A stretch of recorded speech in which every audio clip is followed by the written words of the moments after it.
Jesus said to his disciples, I tell you, make friends for yourselves with this honest wealth, so that when it fails, you will be welcomed into eternal dwellings. The person who is trustworthy in very small matters is also trustworthy in great ones, and the person who is dishonest in very small matters is also dishonest in great ones. If you are not trustworthy with this honest wealth, who will trust you with true wealth? If you are not trustworthy with what belongs to another, who will give you what is yours?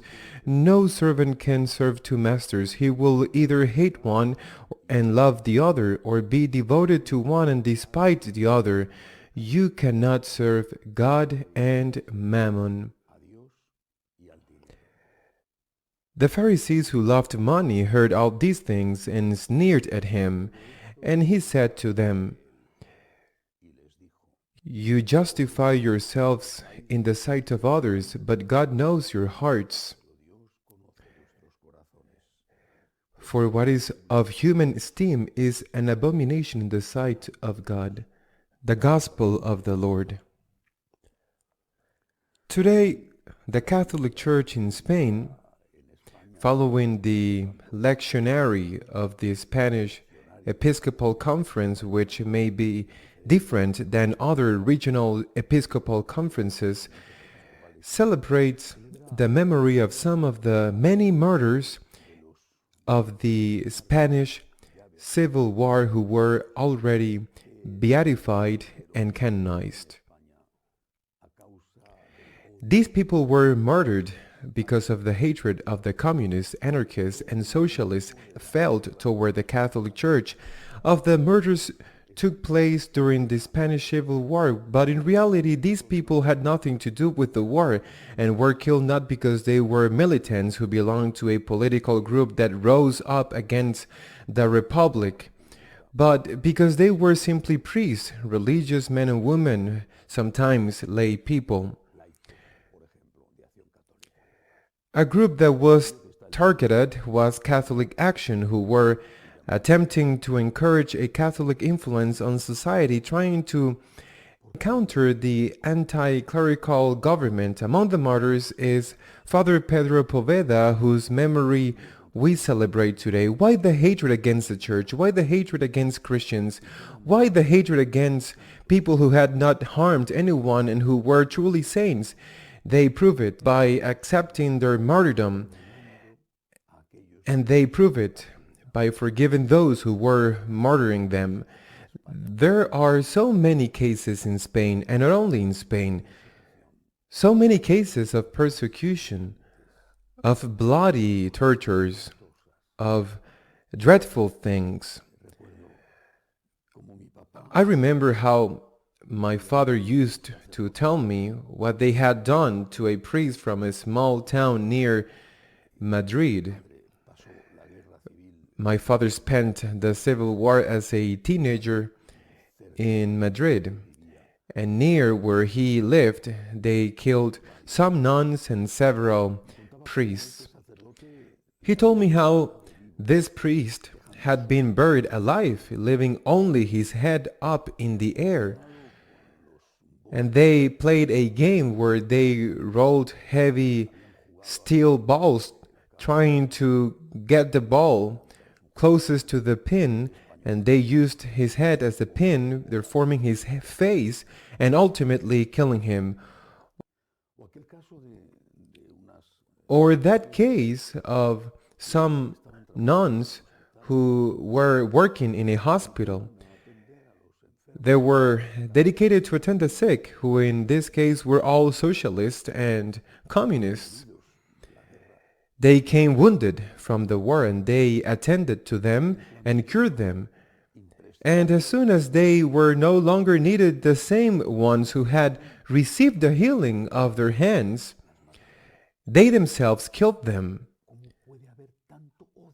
How can there be so much hatred for the faith?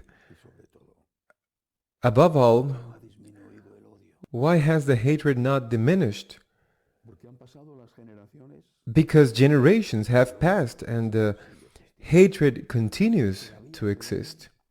We still see graffiti in our churches that say, the church that illuminates the most is the one that burns, or death to the clergy, or all kinds of blasphemies. Why the hatred?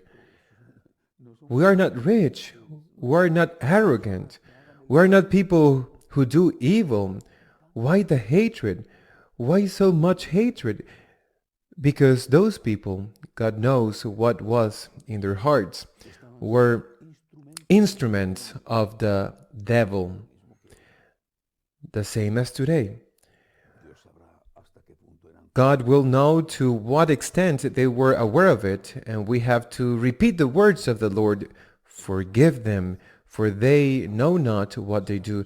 But they are instruments of the devil. They were instruments of the devil.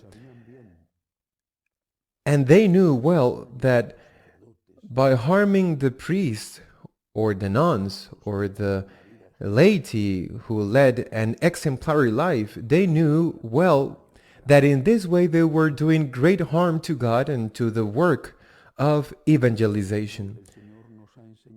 But the Lord has taught us to overcome evil with goodness. And where sin abounded, greater grace abounded.